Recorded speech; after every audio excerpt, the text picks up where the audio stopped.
년대 미국 통신 사업 분야의 독보적인 위치에 있는 기업이었습니다. 1980년 이 회사는 기업의 미래를 위해서 최고 전문가들을 뽑아서 새로운 사업 분야로 구상하고 있는 휴대전화 사업에 투자해야 될 것인가 말아야 될 것인가를 검토하고 평가해 달라고 요청을 했습니다. 그리고 얼마 뒤에 최고 전문가들은 이런 예측을 내놓았습니다. 앞으로 기껏해야 200만 명 정도만 휴대전화를 사용할 것 같기 때문에 휴대전화 사업은 투자할 가치가 없습니다. 그리고 그 회사는 그들의 판단에 따라 휴대전화 사업에 투자하지 않기로 결정을 내립니다. 하지만 오늘날 현실은 어떻습니까? 세계적으로 60억 명이 넘는 인구가 휴대전화를 사용하고 있다는 거예요. 인구의 75%, 전 세계에.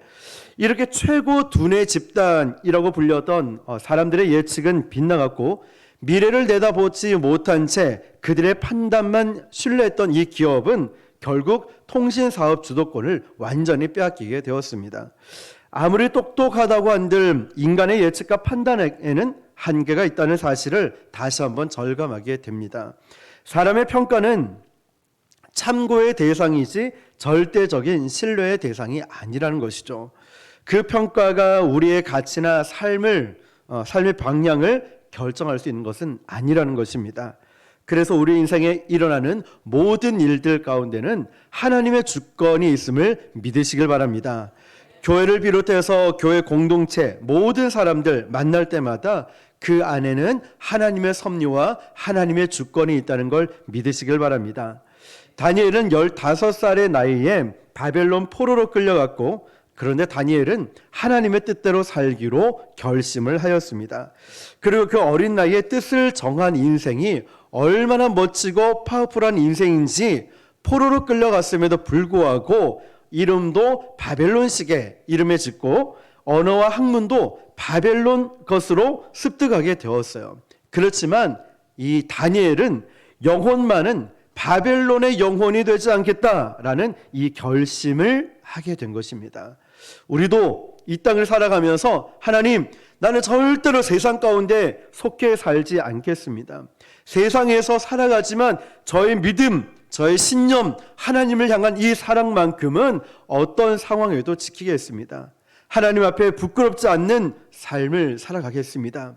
이런 강한 뜻을 세우고 있을 때 그 뜻이 결정적으로 시험 보는 때가 왔습니다. 그게 뭘까요? 바로 느부갓네살 왕 식탁 위에 올라가는 포도주와 음식을 먹으라는 것이죠. 세상적인 시각에서 보면 우와, 출세할 기회가 왔다. 이제 내가 좀 줄을 잘 타서 잘 잡아서 어느 자리까지 올라갈 수 있겠네? 나도 유명해지겠네? 나도 좀 이제 승진하겠네? 라는 기회로 생각할 수 있겠지만 믿음의 사람 다니엘은 이것을 이런 지하에 거절했다는 것입니다. 왜냐하면 왕이 먹는 음식은 그냥 음식이 아니었죠. 그 음식은 바벨론 신들에게 제사를 지낸 음식이었거든요. 그러므로 이 음식을 먹는다는 것은 나의 모든 성공과 나의 모든 것은 또 바벨론이 존재하는 것은 이 신들의 축복으로 인해서 된 것이라는 것을 인정하는 상황이었습니다. 그래서 그것을 자신의 신하들과 총회하는 사람들에게 먹인다는 것은 자, 너희들도 내가 부럽지? 바벨론을 봐봐. 세계 최강대국이 됐잖아. 얼마나 멋진 나라야. 이거 다 이 신들 때문에 이루어진 거야. 그러니까 이 신들의 기를 받아야 돼. 이 신들의 음식 먹는데 너희는 동참해 라고 하는 신앙 고백과 같은 거였다는 거죠. 그것은 바벨론에게 영혼을 파는 것입니다. 그래서 다니엘은 결심을 했죠. 여기까지는 아니다. 영적인 마지노선에 선을 쫙 그어버린 거예요. 아니, 내 바벨론식의 이름도 갖고 언어도 배우고 학문도 배웠지만 여기까지지 내가 더 이상 영혼을 팔지 않겠다. 여러분, 이게 믿음의 사람이 바로 이런 것입니다. 우리가 직장 가운데, 가정 가운데, 믿지 않는 사람 가운데 있을 때 어정쩡하게 섞여 사는 것이 아니라 영적인 마지노선을 딱 긋고 믿음의 사람은 딱 결단한 대로 살아가야 한다는 거예요. 대충 어정쩡하게 대충 예수 믿는 듯 안 믿는 듯 살아가는 것이 아니라 영적인 선을 딱 그어놓고 믿음의 결심대로 살아가야 한다는 것이죠. 세상 사람들은 그냥 성공에 이 주는 단맛에 취해서 덥석 이런 걸 물어버립니다. 그러나 하나님의 사람은 이 영적인 성공 뒤에 숨어있는 영적인 독소를 감지하고 여기까지는 내가 하지 못하겠습니다라고 영적 마지노선을 딱 긋는 것입니다. 그것이 바로 하나님의 사람이라는 거예요. 그것이 바로 저와 여러분이 살아야 될 길이라는 것입니다. 어떤 사람은 그럽니다. 아니 목사도 그러고 장로들도 그러고 다 그래 사는데 왜 그러냐고, 뭐 어떻냐고, 성공이라면 영혼도 팔겠다라는 그런 사람이 있습니다. 여러분, 우리의 기준이 저 사람이 아니잖아요. 우리 신앙의 기준이, 우리의 삶의 기준이 저 사람이 아니잖아요. 환경이 아니지 않습니까? 풍랑이 이는 바다는 무엇을 보고 나가야 될까요? 북극성을 보고 찾아가야 하듯이 세상이 아무리 변해도 우리는 하나님의 말씀을 붙들고 성경적 가치관으로 살아가야 되는 줄 믿습니다. 다니엘이 바로 그런 모습으로 살았다는 거죠. 우리가 살면서 사는 세상 어떤 분야에든 어떤 시점에든 믿음의 대가를 치러야 될 상황에 봉착해 옵니다. 내가 좀 믿음으로 살려고, 내가 새벽 기도를 들으려고 오후 4시 중보기도든 수요일이든 금요일이든 내가 믿음으로 하나님 앞에 헌신하려고 할 때 하나님은 딱 그 시점에서 믿음의 대가를 치러야 될 이런 상황들이 우리에게 펼쳐진다는 것이죠. 그럴 때 여러분, 상황에 휘둘리지 마시고 옆에 있는 사람 눈치 보지 마시고 있는 사람 저런 사람 상황에 눈치 보지 마시고 어떻게 해야 될까요? 그때 바로 하나님의 음성을 들어야 돼요. 그때가 바로 하나님의 얼굴을 구해야 되는 거예요. 타협할 수 없는 영적 마지노선을 딱 긋고 내가 이제 하나님 말씀대로 살겠다라고 결심할 수 있기를 바랍니다. 세상의 힘으로 성공하면 우리는 세상의 노예가 될 것입니다. 그러나 차라리 힘들더라도 처음부터 하나님의 길을 선택해야 됩니다. 하나님의 사람으로서 내가 무엇을 하지 말아야 될지를 분명히 결정하면은 내가 하나님을 위해서 무엇을 해야 할지가 분명해진다는 거예요. 다시 한번 기억하십시오. 내가 하나님의 사람으로서 무엇을 하지 말아야 될지를 결정하면 분명해지면은 내가 하나님의 사람으로서 무엇을 하고 살아가야 할지를 명확하게 볼 수 있다는 것입니다. 다니엘이 거룩한 뜻을 정했습니다. 그런데 거룩한 뜻 이상으로 중요한 것이 무엇인지 아십니까? 그 뜻을 지혜롭게 실천하는 것이었습니다. 이순신 장군의 글을 보면 이런 내용이 있습니다.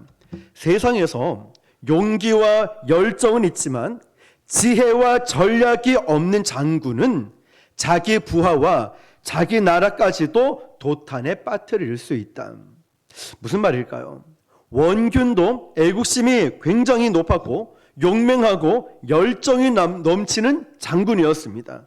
그러나 지혜와 전략이 부족하니까 이순신 장군 대신에 우리 함대를 지휘했다가 완전히 왜군의 함대에게 거의 전멸당할 뻔하지 않았습니까? 아무리 좋은 뜻이라 해도 그것을 실천할 수 있는 지혜와 전략이 없다면 그것은 별 의미가 없이 사그러진다는 거예요. 내가 하나님을 향한 열정이 있습니다. 헌신하고 싶어요. 기도하고 싶어요. 열정과 마음은 있는데 예배당에 오질 않아요. 기도의 자리를 오질 않는다고요. 헌신의 자리를 섬기지 않는다고요. 내가 정말 이런 열심과 열정은 있는데 실천할 수 있는 지혜와 전략이 없으니까 이건 헛된 꿈에 불과하다는 거예요. 그런 마음은 세상 사람들, 불신자들도 다 있어요. 아, 목사님 내가 교회 가고 싶은데 마음은 있는데 안 와요. 아직 지금 4년째 안 오고 있어요. 마음은 있는데 발걸음이 떨어지지 않는다. 그렇게 얘기하죠.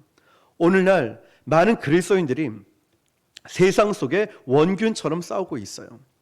비둘기처럼 순수하긴 합니다. 근데 뱀처럼 지혜롭지를 못하는 거예요. 믿음의 순수함과 열정은 있는데 그것을 실행하고 그것을 실천하고 그대로 살아갈 지혜와 겸손이 부족해서 아무리 그게 좋은 뜻이라 할지라도 한번 펼쳐보지 못하고 사그러드는 일들이 많아요. 늘 머릿속에만 있어. 늘 마음속에만 있어요. 근데 삶은 하나도 따라오지를 못하고 있다는 거죠. 그런 점에서 우리는 다니엘에게서 배울 점이 참 많습니다. 다니엘은 포로로 끌려왔죠. 돈도 없어요. 집안 배경도 없습니다. 절대 권력자였던 느부갓네살 왕의 명령을 거절한다는 것은 이제 너는 죽었다, 나는 죽었다, 이런 뜻이에요. 그래서 다니엘은 앞서 말씀을 보면 뜻을 세웠습니다. 8절 보니까 다니엘은 뜻을 정하여 왕의 음식을 먹지 않겠다라고 얘기합니다. 그런데 문제가 뭐냐면, 아니 나는 결심했어요. 나 예배 드릴게요, 기도할게요, 헌신할게요, 헌금할게요, 저 봉사할게요. 근데 이렇게 마음을 딱 결정해서 기도의 자리를 와야 되는데, 문제가 뭐냐면 실천할 길이 보이지 않는 거예요. 이걸 어떻게 해야 되지? 왕의 음식을 먹지 않겠습니다, 포도주를 먹지 않겠습니다라고 뜻을 정했는데 실천할 수 있는 길이 보이지 않는 거예요. 다니엘이 뭘 했을까요? 하나님께 기도했다는 거예요. 길이 보이지 않으니까 막힌 그 시점에서 하나님, 제가 어떻게 해야 되겠습니까? 라고 기도를 했다는 것이죠. 여러분, 우리도 마찬가지죠. 하나님을 향한 거룩한 뜻을 세웠는데 막상 직장에 가니까, 막상 가정에 가니까, 막상 그 사람을 만나보니까 벽이 너무 높아요. 할 말도 못하겠고, 그 벽이 너무 높아서 거절도 못하겠고, 그냥 이렇게 그냥 마음만 있는 거예요. 늘 기도하고 싶은데 마음만 있는 거예요. 예배 드리고 싶은데, 헌신하고 전도도 하고 싶은데 마음만 있는 거예요. 길이 보이지 않아요. 현실의 벽이 너무 높은 거예요. 그런데 다니엘은 그때 뭘 했다고요? 막힌 그곳에서 하나님께 기도했다니까요. 다윗도 첫 번째 전반부 하나님의 전을 짓겠다 했을 때 거절당했죠. 후반부에 더 큰 축복을 누리지 않습니까? 너가 왕이 되고 너희 민족, 그리고 너희 후손까지 더 큰 복을 누리지 않습니까? 다니엘도 막혀있는 그 시점에, 할 수 없는 그 시점에 뭘 했냐? 하나님께 기도를 드린 거예요. 그러니까 하나님이 길을 열어주시는데, 하나님이 열어주신 길이 뭐냐면 바로 환관장과 대화를 하게 만들어 주셨다는 거예요. 환관장이 누구냐면 왕실의 살림을 책임지는 사람이에요. 이 환관장과 대화를 하면서 다니엘은 환관장이 나에게 호감이 있구나, 나에게 관심이 있구나, 나에게 마음이 열렸구나, 이게 느껴졌다는 거예요. 환관장은 예수 믿는 사람이 아니거든요. 그러나 하나님은 하나님의 사람을 축복하기 위해서 그 사람을 둘러싸고 있는, 나를 둘러싸고 있는 환경과 사람을 사용하신다는 거예요. 심지어 여러분 직장 상사가 그렇게 꼰대처럼 힘들게 괴롭게 만들어도 하나님은 그런 사람도 사용하시고요. 어떤 환경과 고난이 있어도 하나님은 그 환경을 들어 사용하시는 거예요. 왜냐? 다니엘을 살리기 위해서. 환관장은 얼마나 냉철한 사람인지 아십니까? 8절에 한번 보니까요, 다니엘은 환관장에게 자신의 신앙심 때문에 나는 이 음식을 먹을 수 없다라고 솔직하게 말합니다. 그것도 아주 겸손하게 말하죠. 여기서 깨닫는 게 뭘까요? 무엇을 말하느냐 이상으로 중요한 것은 어떻게 말하는 거예요. 그래서 저는 전도 세미나 가면, 지난주도 금사교회 가서 그 얘기를 꼭 합니다. 사람들은 옳은 사람 말 안 들어, 좋은 사람 말 듣지. 옳은 복음인데 왜 안 듣냐? 내가 좋은 사람이 아니거든요. 내가 말하는 게 틀리지 않아요. 근데 왜 안 듣냐면 내가 신뢰감도 없고 내가 그 사람이 좋지 않아요. 좋은 사람이 아니니까 옳은 건 아는데 듣고 싶지 않다는 거예요. 그 사람이 싫은 거예요. 근데 좋은 사람이 되면 콩으로 매주를 써도 다 믿어요. 콩으로 매주 쓴 거 맞죠? 팥으로 매주를 써도 다 믿어요. 다 믿어지죠, 제 말이. 좋은 사람이 되면 무슨 말을 해도 그렇구나, 실수할 수 있지, 이런 거예요. 무엇을 말하느냐 이상으로 중요한 게 뭐라고요? 어떻게 말하느냐. 얼마나 많은 크리스천들이 옳은 말을 너무나 오만하게 겸손하지 않게 해서, 지혜롭지 않게 해서 낭패를 보는지 모릅니다. 분위기 좋게 만드는데 저 사무실에서 켜주시면 됩니다. 네. 골로새서 4장 5절 6절을 보면 아주 중요한 말씀이 나옵니다. 외인에게 대해서는 지혜로 행하여 세월을 아끼라. 너희 말을 항상 은혜 가운데 소금으로 맛을 냄과 같이 하라. 그리하면 각 사람에게 마땅히 대답할 것을 알리라. 아멘. 네, 잠옷실 그 현수막 뒤에 스위치가 있습니다. 애들이 껐나 봅니다. 자, 특히 예수 믿는 사람은 고도의 지혜와 전략들이 필요하다는 거예요. 우리가 세상 속의 하나님의 사람들은 이런 언어의 지혜가 필요한 줄 여러분 믿으시길 바랍니다.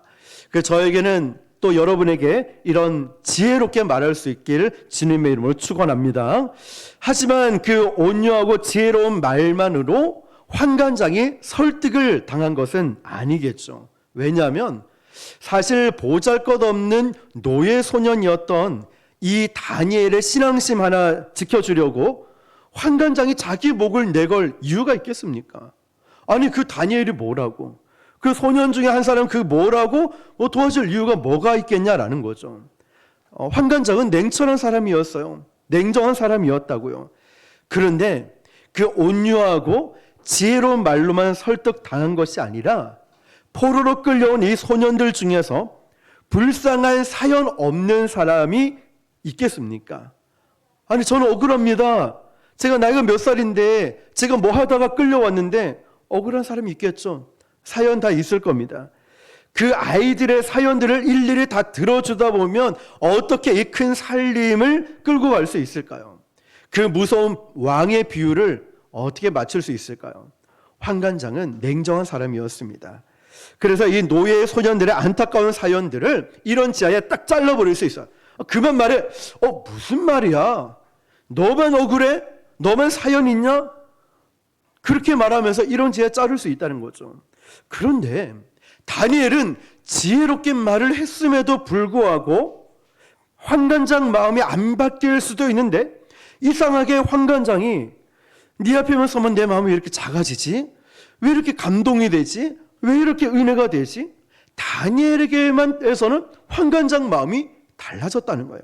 9절을 보니까 환관장에게 은혜와 긍휼을 얻게 하신지라 하면, 은혜와 긍휼이 뭐냐면 내가 좀 다니엘을 좀 도와줄까?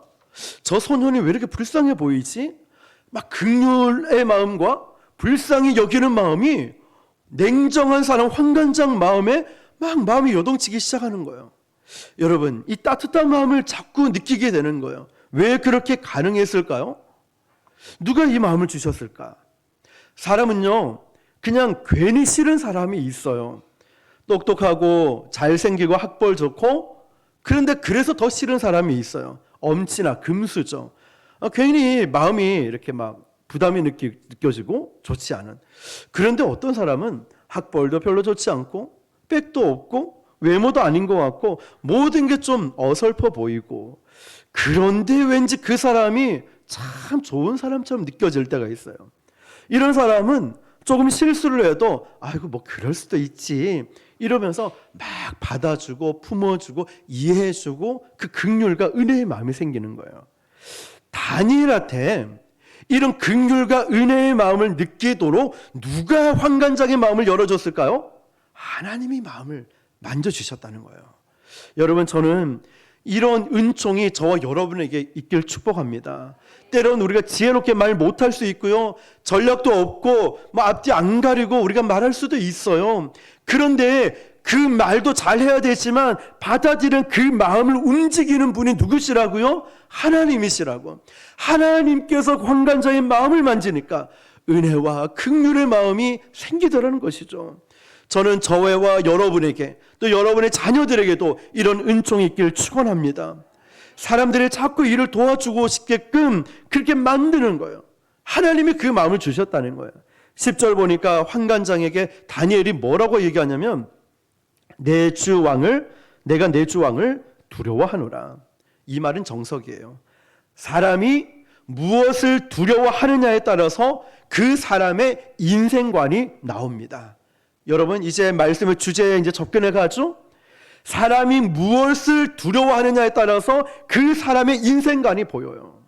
물질인지 돈인지 건강인지 아니 어떤 사람인지 야망인지 권력인지 어떤 걸 두려워하는지를 보면 인생관이 딱 나온다는 거예요. 환관장은 누굴 두려워합니까?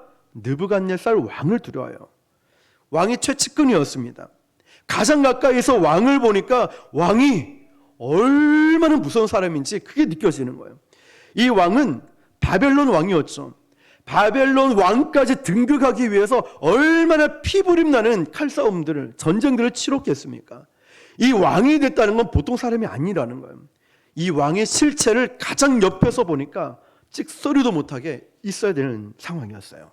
권력은 아버지와 아들도 절대 못 나눈다고 말했어요.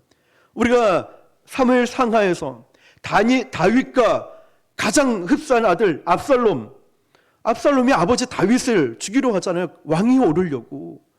열왕기상에 보니까 또 아도나이가 나오잖아요. 그 왕이 오르려고. 아버지를 죽이고 아버지의 첩을 이게 강간하고 막 데려가려고 이런 장면들이 나오지 않습니까? 권력은 못 나눠요. 그래서 어제까지 왕의 총애를 받고 있던 이 신하들 한번 눈 밖에 나서게 되면 그 자리에서 죽게 되는 거예요. 처형당하는 거죠.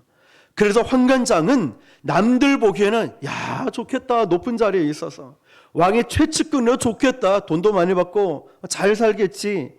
그런데 환관장은 속으로 하루하루를 살얼음판처럼 그냥 벼랑 끝에 서 있는 이런 인생을 살고 있던 사람이었죠.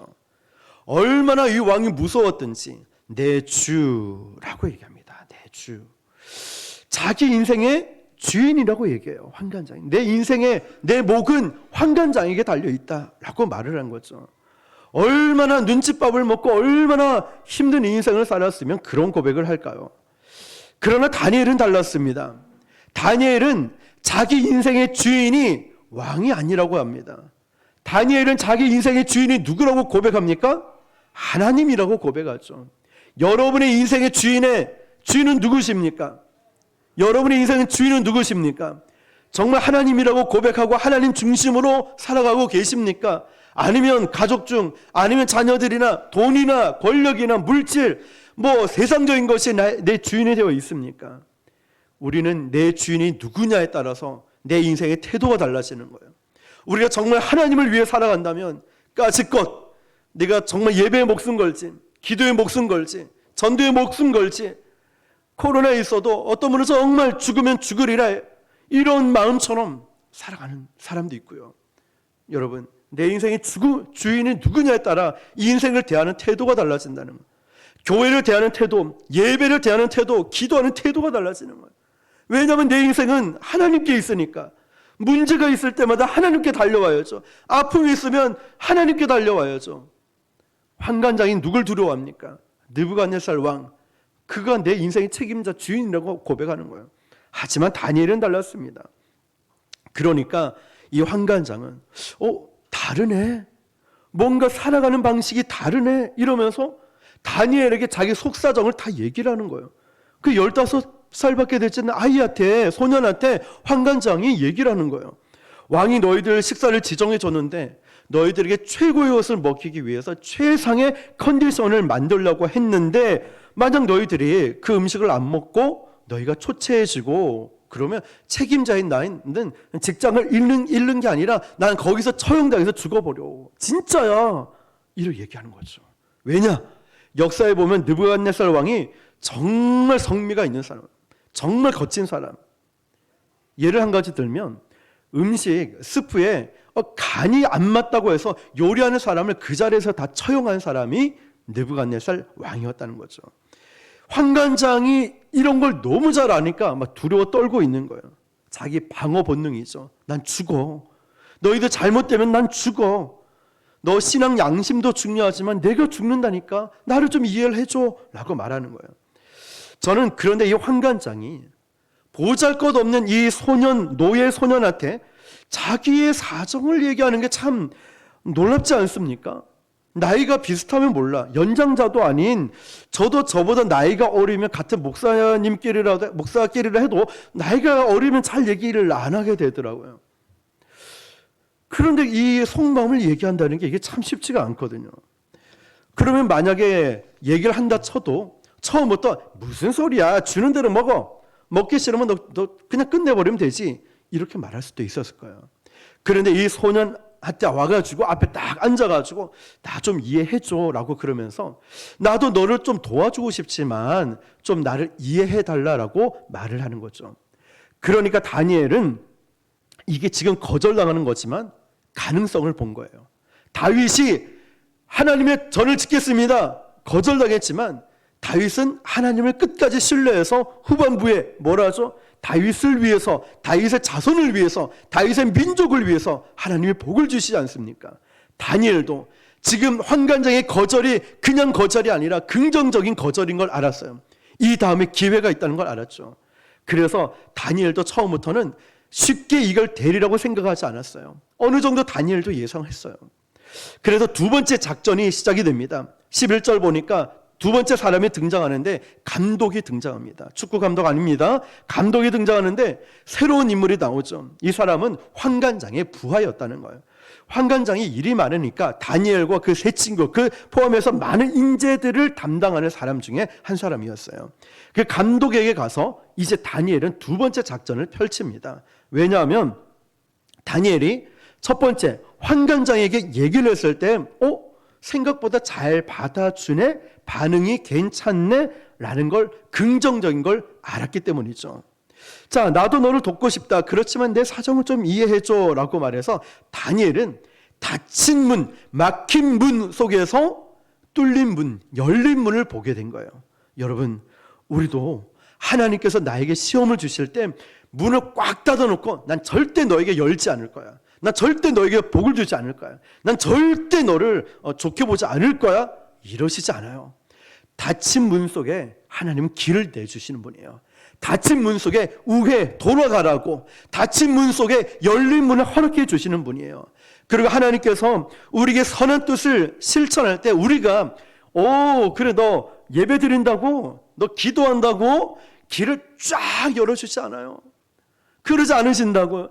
그 교회 오는 길이 왜 이렇게 먼지, 교회 오는 길에 꼭 싸움이 있거나 사고가 나거나 고장이 나거나 뭔 일이 또 생겨요.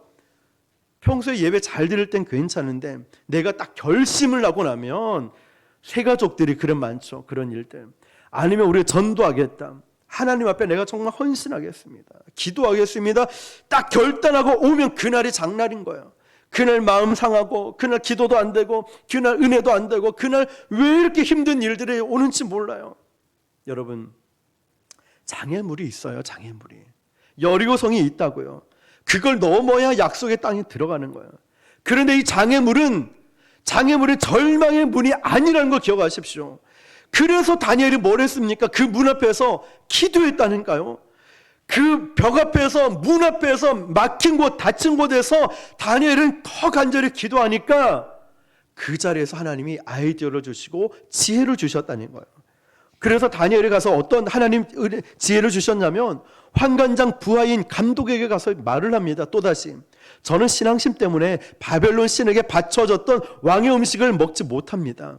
그런데 당신들은 우리를 관리하는 감독으로서 우리 안색이 잘못되거나 초췌하거나 안 좋아지면 왕 앞에서 책임 추궁을 받을 위험이 있지 않습니까? 그러면 우리가 이렇게 하는 건 어떨까요? 하나님이 지혜를 주신 거예요. 지혜를. 어떻게요? 열흘 동안만 임상 실험을 한번 해봅시다. 열흘 동안 우리가 왕 앞에 갈 일이 없으니까 당신의 재량권 안에서 기름진 음식, 포도주, 최고의 음식이 아니더라도 우리 채소하고 물만 먹고 나중에 열흘 지나서 그 아이들과 얼굴을 비교했을 때 만약에 초췌해졌다 그러면 그때 왕이 주는 음식을 먹겠습니다. 당신의 뜻대로 하겠습니다.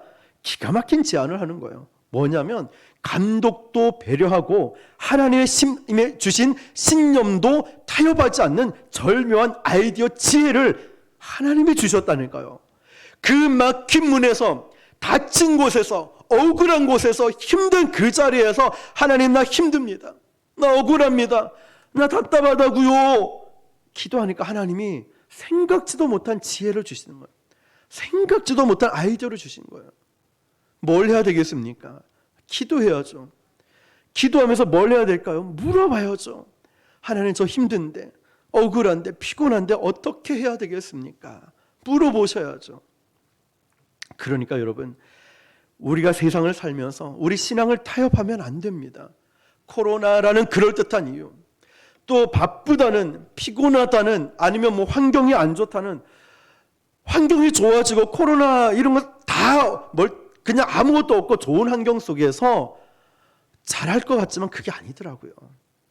그걸 경험하고 나니까 코로나에 있어도 우리 예배 똑같이 나누어서 드리고 또 전도 똑같이 하고 기도 요즘 새벽 기도 금요 기도 뭐 얼마나 뜨거운지 몰라요. 하나님께서 은혜를 주신다는 거예요. 신앙을 절대 타협하면 안 된다는 거죠. 그것을 실천할 수 있는 지혜가 뭐냐면 그때그때 답답한 그대로 하나님께 기도하니까 지혜를 주시는, 누가요? 하나님이 주시니까요.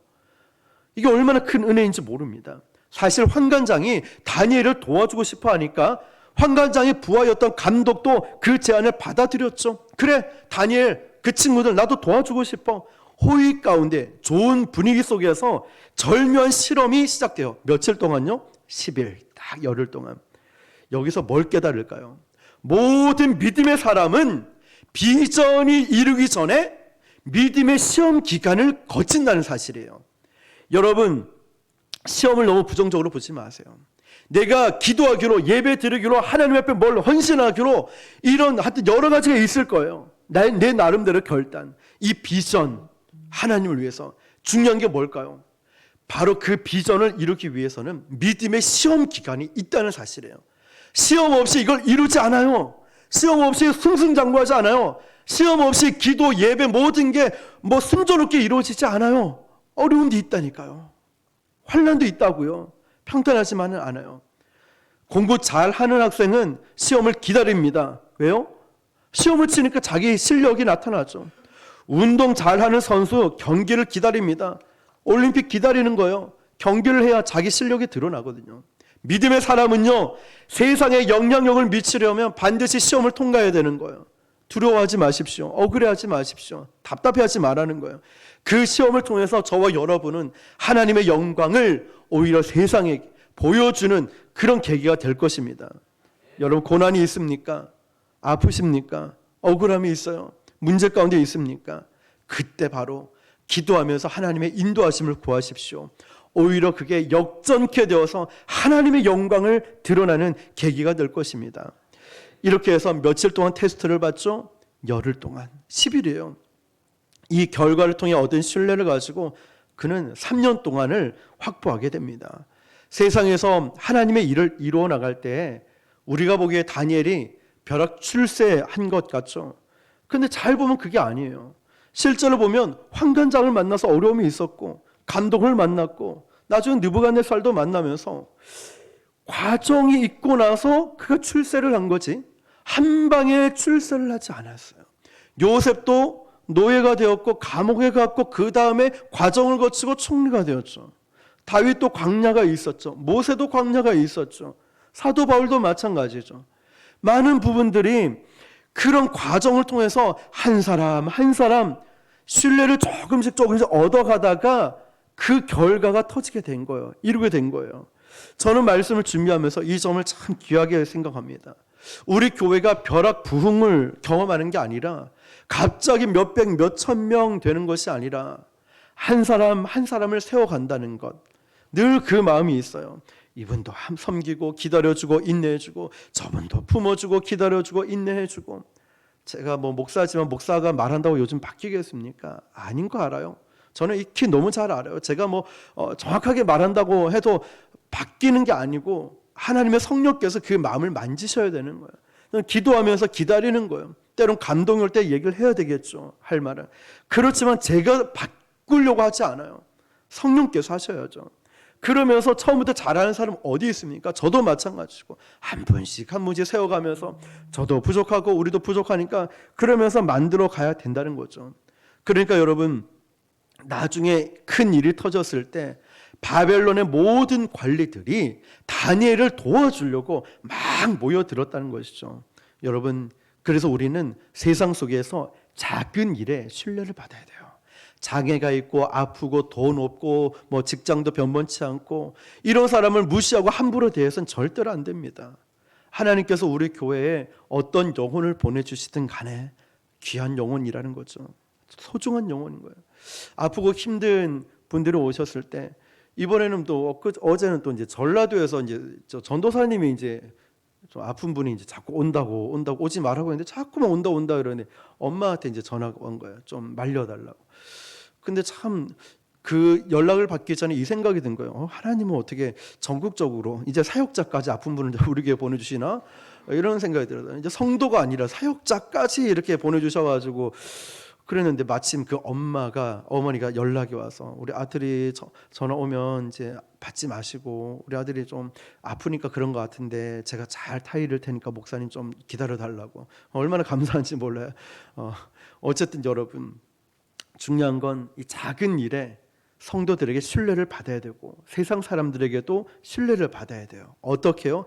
믿음의 사람이 어떻게 하는지를 보여줄 수 있어야 돼요. 우리 교회가 이 구서동 두실적에 뭐가 다른지를 보여줄 수 있어야 돼요. 작은 것부터. 길 갈 때 항상 조심. 여러분, 그게 쌓이고 쌓여서 어느 순간에 결정타가 되는 것입니다. 저는 이 열흘 기간 동안 다니엘과 그 친구들, 세 친구들은 사드락, 메삭, 아벳느고 결코 쉽지 않은 시간이라고 봅니다. 담대하게 믿음으로 제안을 했습니다. 왕이 주는 음식 먹지 않겠다. 그런데 객관적으로 보면 상당히 불리한 상황이거든요. 왜냐하면 상식적으로 보면 왕의 식탁에 올라가는 음식은 최고의 음식이잖아요. 고단백, 포도주도 최상급. 당연히 그것을 먹는 아이들이 열흘 동안 먹으면은 얼마나 얼굴빛도 좋고 얼마나 건강해지겠습니까? 그런데 다니엘과 이 세 친구들은 포도주도 안 먹고 그냥 물하고 채소만 먹는다니까요. 본의 아니게 해독 다이어트를 하는 것 같아요. 살이 얼마나 쑥쑥 빠지겠습니까? 물론 갸름해지고 날씬해지는 것도 있겠죠. 그러니까 다니엘이 환경적으로 그 아이들과 비교했을 때 불리한 거예요. 그렇죠? 영양가 있는 모든 음식, 약을 다 먹는 사람과 한약, 보약 할 것 없이 다 먹는 사람과 그렇지 않고 있는 사람과 비교해보면 나중에 우리는 표시가 나잖아요. 그러니까 다니엘이 보니까 상황적으로 우리가 좀 불리할 수 있는데 그때 다니엘이 어떻게 했을까요? 더 특별하게 뭐 했다고요? 기도했다는 거예요. 상황이 억울하고 상황이 불리하니까 더 특별하게 기도하고 더 나쁜 습관이 있다면 막 바꿔버려요. 몸이 해롭다, 몸이 안 좋다 이러면 다 제거해버려요. 그리고 더 열심히 운동을 하는 거예요. 몸 관리를 하고 자기 관리를 10일 동안 철저하게 했다는 거예요. 여러분 무슨 말일까요? 하나님의 거룩한 꿈이 있는 사람들은요, 하나님의 사명을 받은 사람은 나에게 주어진 이 시간을 함부로 낭비하지 않아요. 함부로 낭비하고 함부로 쓰지 않는다니까요. 하나님의 꿈이 있는 사람, 하나님의 비전이 있는 사람은 피곤해도 힘이 들어도 때로는 어떤 아픔이 와도 낭비하고 버리지 않습니다.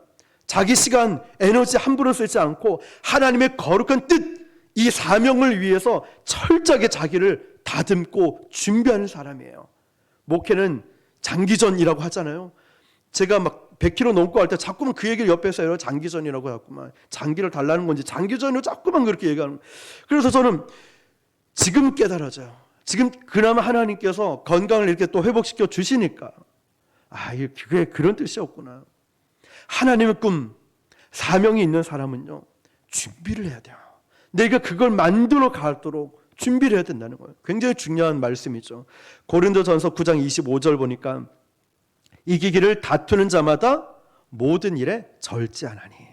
이기기를, 하나님의 선한 꿈, 사명을 갖고 계신 여러분, 비전이 아무리 커도 여러분의 사명이 아무리 위대해도 매일매일 한 걸음씩 절제하는 삶, 겸손한 삶, 준비하는 삶을 살고 있지 않다면 그 사명, 그 꿈은 헛된 것일 수 있어요. 앞서 말씀드렸듯이 열정과 이런 힘들은 막 넘쳐나요. 근데 지혜와 전략이 없는 거예요. 체력적으로 아무 준비가 되어 있지 않은 거예요. 마음만 앞서 있다니까, 마음만 실천하지 못하고. 하나님의 비전을 실현하려고 하는 비전 메이커들은 절제하는 사람이에요. 이기기를 다투기 때문이죠. 시간과 에너지를 낭비하지 않습니다. 그렇게 살지 않아요. 조심하고 절제하고 거룩한 집중력을 갖는 거예요. 내가 예배에 집중하기 위해서 몸의 컨디션이라든지 내 영적인 컨디션이라든지 내 이 모든 걸 잘 컨트롤하면서 온 힘을 예배에 쏟을 수 있도록. 은혜 받는 것도 중요합니다. 은혜 받고 난 다음에 더 중요해요. 교회 밖에서가 더 중요합니다. 사람이 누군가가 나에게 마음을 상하게 만들고 힘들게 만들어도 상처받지 않겠다는 이 결단과 내 마음을 잘 지켜야 된다는 거죠. 하나님께 쓰임받기 위해서 나를 잘 준비해야 됩니다. 하나님의 특별한 은총을 다니엘에게 보여주십니다. 15절 보니까 이제 결론적으로 보니까요, 다니엘과 친구들의 외모가 다른 소년들보다 못하지 않았다고 한 게 아니라 뭐라고 되어 있을까요? 더 좋았다. 자, 우리 15절을 한번 읽어볼게요. 시작.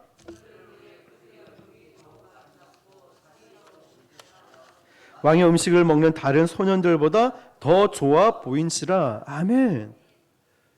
그냥 그 소년들보다 못하다, 비슷하다 이 정도가 아니라 더 좋아 보였다라고 했어요. 더 좋아 보였다. 세상이 주는 최고의 것을 먹진 않았지만 결과를 보니까 세상의 최고의 것을 먹은 사람보다 훨씬 더 나았다, 좋았다는 거예요. 하나님의 사람이 세상 사람들과 경쟁할 때 하나님의 힘으로 사는 사람들이 세상의 힘으로 사는 사람들과 경쟁할 때 하나님의 사람이 간신히 턱걸이하는 정도가 아니라 압도적인 승리를 주시는 거예요. 간신히 이겼냐 이 정도가 아니라 월등한 점수 차이로 이기게 하시는 거예요. 애매하게 승리한 것이 아니라 확실하게 승리케 만들어 주십니다. 그게 어떻게 가능했을까요? 열흘 동안에 힘든 믿음의 시험을 통과했기 때문에, 그 믿음의 시험을 통과할 때, 그 기간들 동안에 하나님께 집중했을 때 건강관리, 체력관리, 영적인 것 모든 것을 완벽하게 준비를 했습니다. 이 결과를 위해서 말이에요. 우리는 어떻습니까? 비전, 사명, 꿈 좋은 건 다 갖고 있습니다. 그 말만 들으면 뭐 대통령이 될 것 같고 세계 선교 벌써 끝났을 것 같아요. 근데 여러분 어때요? 생각만 있어요. 어떤 분은 5분 만에 세계 일주 다 하고 기도 끝냈다고 합니다. 근데 우리의 실천, 우리의 삶은 준비가 되어 있지 않는 거예요. 그렇게 살아가지 않는 거예요. 지식은 많은데 아는 것도 많고 뭔가 있는데 내 삶을 보니까 전혀 그렇지가 않은 거예요. 힘든 믿음의 시험이 반드시 있습니다. 그 기간 동안 우리는 준비를 해야 되는 거예요. 나중에 그 결과를 믿음으로 딱 선포하고 결과를 보니까 그 다음부터 믿음의 시험을 통과한 다음부터 쉬워지는 거예요. 16절 보니까요, 그때부터 감독하는 자가 3년 동안 다니엘이 원하는 대로 깨끗한 음식을 줍니다. 16절 시작. 그리하여 그들에게 지정된 음식과 마실 포도주를 제하고 채식을 주니라. 아멘. 단 열흘의 승부가 3년의 인생을 지켜줬어요. 여러분, 하루의 새벽기도가 왜 중요합니까? 한번 새벽기도 드리면서 하루를 하나님이 지켜주시고 주일 성수함으로 일주일을 하나님이 지켜주시고 내 믿음의 선포, 믿음의 결단, 믿음의 삶이 내 인생을 지켜주신다는 거예요. 하나님이. 여러분, 열흘의 승부가 3년을 지켜주는데 앞으로 왕이 준 음식이 아니라 깨끗한 음식을 제공해 줬다니까요. 믿음의 시험, 위기가 힘들지만 돌파하고 나니까 엄청난 하나님의 축복이 있다는 거예요. 신앙의 위기, 저도 옵니다. 우리 다 오잖아요. 그 위기감도 얼마나 힘듭니까? 고난, 건강, 물질, 인간관계, 힘든 게 한 가지만 옵니까? 여러 개 겹쳐서 옵니다. 힘들지만 그 앞에서 믿음으로 기도하고 하나님께 지혜를 구하고 이걸 믿음으로 잘 준비해서 돌파하고 나니까 이런 하나님의 축복이 오더라는 거죠. 근데 작은 시험 같지만 포도주 맛있지, 최상급이고 왕의 식탁에서 나온 음식, 아이고야 이런 건 내가 언제 먹어보겠냐 이러면서 맛있게 냠냠 먹었다 칩시다. 작은 시험 같지만 여기서 타협해 버리면 다니엘은 결국 바벨론의 포로로 진짜 노예가 돼서 살아가요. 우리는 세상에서요, 적당히 타협하고 적당히 살아가면 진짜 세상의 노예로 살아가고 무리만 크리스천으로 살아가요. 지식만 출중한 크리스천이 되어버리고 삶은 하나도 되지 않아요. 그 시험을 통과하면서 공부하기 시작하는 거예요. 하나님의 탁월함을 주셔요. 우리 마지막 17절만 읽겠습니다. 시작. 하나님이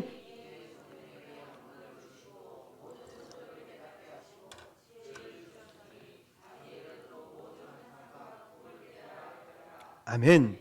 바벨론은 그 당시에 세계 최강대국이었습니다. 그래서 속국에서 가장 뛰어난 인재들을 막 모아왔어요. 바벨론 지역에 다 모았습니다. 전 세계 뛰어난 인재들을 모았으니까 요즘 말로 하면 하버드대나 옥스퍼드대 정도. 여기서 이제 무한 경쟁을 왕 앞에서 해야 되는 거죠. 다니엘이 딱 들어가 보니까 기가 찬 거예요. 왜요? 자기뿐만 아니라 전 세계에서 난다 긴다라고 말하는 사람이 수백 수천 명이 와서 거기서 막 눈에 불을 켜고 공부를 하고 있는 거죠. 그뿐일까요? 바벨론 지역의 최고의 가문, 귀족, 왕족, 막 왕실에 이런 자제들이 아이들이 막 몰려 있는 거예요. 그런데 이 귀족의 아이들은 어떻습니까? 1:1 가외 최고의 선생님 붙이죠. 학원도 갈 거고요. 이렇게 공부를 시킨 아이들, 아버지가 빼기 좋으니까 또 로비를 써가지고 이렇게 있는 아이들도 있을 거예요. 얼마나 그 사람 아이들과 경쟁을 해야 되는데 다니엘과 이 사드락 메삭 아벳느고 이 세 친구를 보니까 돈도 백도 없고 그냥 멸망한 나라 출신 노예로 왔고, 그러니까 이 다니엘과 세 친구들은 상황 배경 스펙을 보니까 그냥 서러운 신세가 됐어. 우리도 저 사람과 비교하니까 난 학벌도 좋지 않고 집안도 좋지 않고 나는 외모도 뭐 그렇고 뭐 막 자꾸 비교가 되니까 초라한 느낌이 드는 거예요. 근데 여러분, 믿음의 시험을 힘들 때 기도하면서 지혜롭게 쫙 통과하고 나니까 어떤 일이 일어나냐면, 누가 이 다니엘과 세 친구의 가정 교사가 됐을까요? 하나님이요. 하나님이 그들을 공부를 시켜주시는 거예요. 다니엘과 친구들이 학문을 연구했다 그러지 않고 뭐라고 얘기할까요? 하나님이 주셨다라고 해요. 17절 보세요. 하나님이 이 네 소년에게 학문을 주시고 모든 서적을 깨닫게 하시고 지혜를 주셨고. 그러면 생각해 보세요. 이들이 한 게 뭡니까? 순종하면서 믿음으로 살고 있는데 하나님이 주셨다고 하는 거예요. 학문을 연마했다고 뭐 공부를 했다, 서적을 깨닫기 위해서 공부를 했다, 이게 아니에요. 주시고 주셨고 주시고 하나님이 다 주셨다니까요. 자, 여러분, 우리가 공부를 내가 열심히 하면 그 여기서 여기까지 가요. 그런데 이 아이들도 열심히 하니까 나도 더 열심히 하다 보니까 그냥 뛰어가는 정도예요. 근데 하나님이 주시고 하나님이 함께 하시니까 뛰는 정도가 아니라 비행기를 타고 날아가 버린다는 거예요. 여러분, 자녀들에게 이래서 하나님 말씀으로 하나님의 사람으로 키워야 되는 거예요. 저는 하나님이 주시는 그 지혜의 축복이 얼마나 큰지, 바벨론의 정치, 경제, 사회, 문화, 과학, 이 다양한 분야에서 엄청난 기술과 학문을 자랑했고 그 무한한 전 세계 뛰어난 인재들 속에 경쟁을 해야 되는데, 다니엘이 세 친구가 아무리 자기 힘으로 노력하고 연마하고 힘으로 올라간들 한계가 있을 거예요. 거기서 까딱까딱, 거기서 거기. 그런데 다니엘과 세 친구들은 뜻을 딱 정하고 나서, 거룩한 뜻을 정하고 나서 열흘 동안 혹독한 시험을 치르고 나서 하나님께 지혜를 구하고 하나님 편에 서서 하나님을 의지하고 시험을 쫙 통과하고 나니까 그때부터 오늘 17절 말씀 보니까 하나님이 막 축복을 해주시는 거예요. 지혜의 축복이 막 그때부터 오기 시작하는 거예요. 그때부터 하나님이 역사하기 시작하는 거예요. 하나님이 내 소녀에게 학문을 주시고 모든 서적을 깨닫게 하시고 지혜를 주셨으니 다니엘은 더 받아요. 다니엘은 뭐 받습니까? 또 모든 환상과 꿈을 깨달아 알더라. 다니엘은 더 주신 거예요. 여러분, 그러므로 내 인생의 주인은 내가 아닙니다. 내 인생의 주인은 환경이 아니에요. 내 인생의 주인은 바로 모든 주권자이신 하나님이시라는 거예요. 하나님께 내 인생을 맡기면 이런 탁월한, 다니엘처럼 탁월한 인생을 살아가는 거예요. 내 힘으로 하려면 거기서 거기에요. 그런데 여러분, 하나님이 역사하실 때, 하나님이 함께 하실 때, 하나님께 맡길 때 우리는 비행기 타고 로켓 타고 막 날아가는 거예요. 역사하신다는 거죠. 오늘 저와 여러분들이 이 시간에 내 인생의 주인은 하나님이십니다. 제가 제 힘으로 하려고 했으니 이렇게 고갈되고 이렇게 힘들고 어려웠습니다. 이제 제가 하나님을 전적으로 의지하고 이 핑계 저 핑계 대지 않고 제가 하나님 앞에 지켜야 될 그 믿음의 자리에 있겠습니다 라고 고백하시는 저 여러분 되시길 주님의 이름으로 축원합니다. 기도하겠습니다. 오늘 다시 한번 내 인생의 주인이 돈이었는지 힘이었는지 권력이었는지 가족이었는지 아니면 그 어떤 것 무엇이었는지 돌아보시면서 하나님 회개합니다. 제가 다시 한번 하나님 중심으로 하나님